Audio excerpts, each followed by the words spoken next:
Pois seja muito bem-vindo ao seu Por Outro Lado. Ano novo, local novo, vídeo novo. Hoje eu vou discutir um pouco de uma pequena passagem de um livro muito importante chamado Édipo Tirano.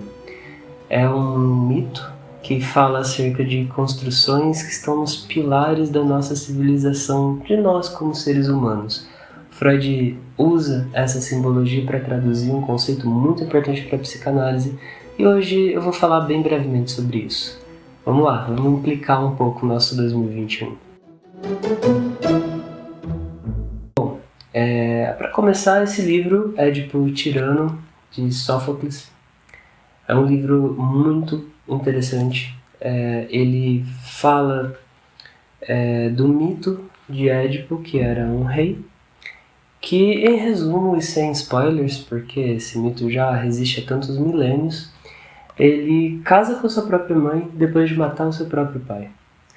E é muito interessante porque é uma tragédia grega, aos termos de tragédia. Quando você lê essa peça, você entende a dimensão da dor ali representada por esses simbolismos. Eu me lembro que comecei a ler o livro e eu me detive já nas primeiras páginas do mito. Na verdade, na primeira. Foi uma leitura muito interessante, mas eu trago aqui um pequeno trecho para a gente pensar um pouco da dimensão do que pode ser olhar para as nossas estruturas a partir desse tipo de conhecimento. É um diálogo onde Édipo se apresenta, primeiro diálogo da peça, e ele diz o seguinte, conversando com o ancião: Fala-me, ancião, pois é-te apropriado falar diante desses. Como vos prostrais? Como vos prostrais? Por medo ou por desejo? O diálogo continua. Honestamente, eu parei nessa frase e precisei parar para digerir um pouco o que o Édipo estava perguntando para esse ancião.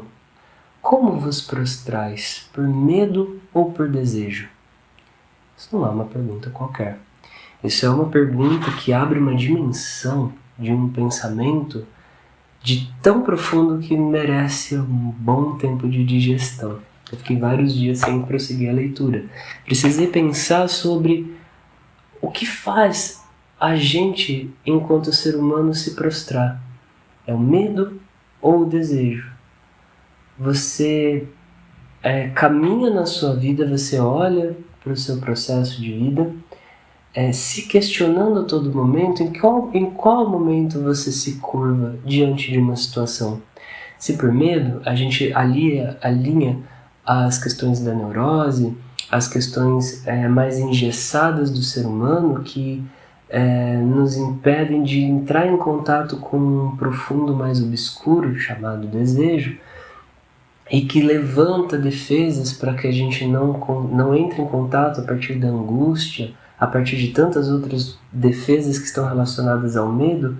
A gente percebe que a nossa vida vai criando um desenho, ela vai se desenhando, ela vai tendo sinuosidades que vão evitando certas situações por medo, mas também vão evitando a completude dos vínculos, o estar presente diante do outro, porque de certa forma nosso ego precisa se defender dessas situações que nos causam medo. Portanto, nós nos curvamos diante da vida muitas vezes a partir do medo. Édipo traz ali também a outra opção para aquele ancião. Você se curva por medo ou por desejo? Por desejo, a gente também se curva. Porque se eu preciso me defender do meu desejo através do medo, eu me curvo antes ao desejo. Porque o medo vai me impedir de viver plenamente o meu desejo. Portanto, eu estou me curvando primeiro a um senhor, um grande senhor chamado desejo. Depois a um grande senhor chamado medo. É claro que olhando assim de uma maneira muito rasa, a gente pode se questionar, mas eu desejo que eu tenho medo? Como que isso funciona? Bem, aí a análise precisa ser muito bem conduzida, para a gente conseguir ouvir os nossos desejos por trás das nossas defesas. Qual é o desejo primordial do Édipo? O que ele viveu? Ele havia para ele uma profecia de que ele mataria o próprio pai e se casaria com a própria mãe. Uma profecia hedionda para a cultura. A cultura não suportaria. Mas foi exatamente o que aconteceu e ele descobre nessa peça.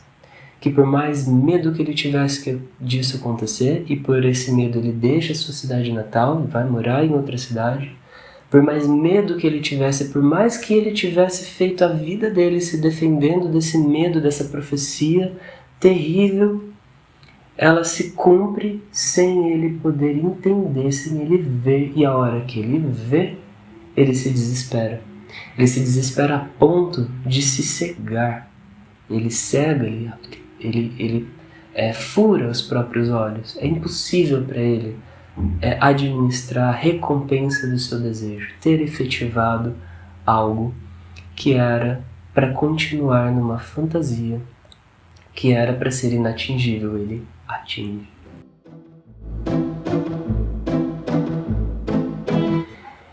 Essa história é muito densa e a gente pensa a partir desse desdobramento que se curvar diante do medo é antes se curvar diante do desejo. A impossibilidade de alcançar o desejo torna-o um objeto de desejo.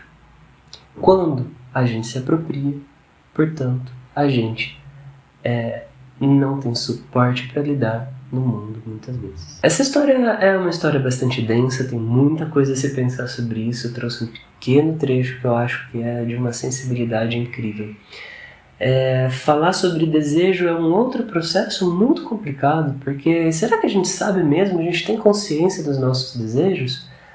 Por trás das nossas defesas, por trás das nossas ações, a gente entende bem o que acontece ali, o que eu estou realmente desejando, eu tenho suporte para ver isso?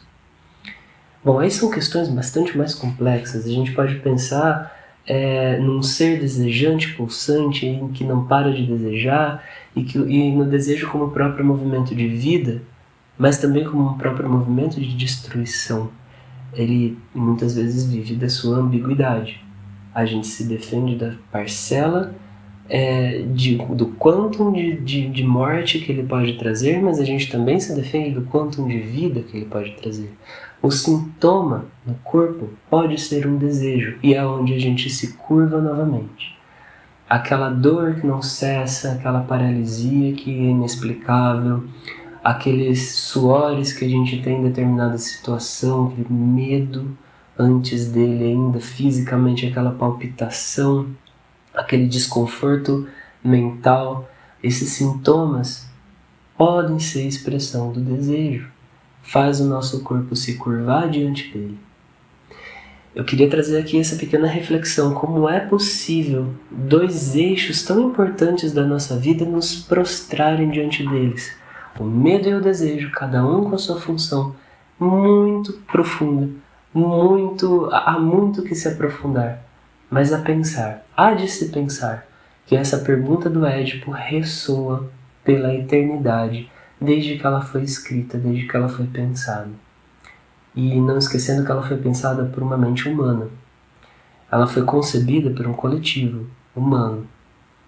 Humano tanto quanto nós somos. Muitos milênios depois estamos aqui, vivendo esses mesmos entraves e essa mesma pergunta que não cessa de perguntar: por que vos prostrais? Para você aprofundar um pouco mais essa questão, Édipo Tirano, essa edição belíssima, sem defeitos da editora Todavia, é muito interessante. Tem uma nota do tradutor falando sobre as especificidades, o que tem da tradução, como ele pensou essa tradução. Eu acho que é uma das versões mais interessantes que eu já li do mito de Édipo. Eu recomendo. Se quiser aprofundar mais ainda as questões sobre desejo, tenho lido, ainda não acabei, Psicanálise, Estética e Ética do Desejo, da Maria Inês França. É um livro riquíssimo, ela traz muito conhecimento do Lacan, ela fala sobre Freud e ela fundamenta essas questões que eu estou trazendo aqui. O desejo como objeto inatingível, o desejo, nós como seres desejantes e insaciáveis em nossos desejos. e com essas impossibilidades de representar o desejo no mundo real e suportá-lo sem sintomas. E finalmente, Freud, claro, sempre. Introdução ao Narcisismo é um dos textos que eu considero um dos mais interessantes do Freud, da sua obra.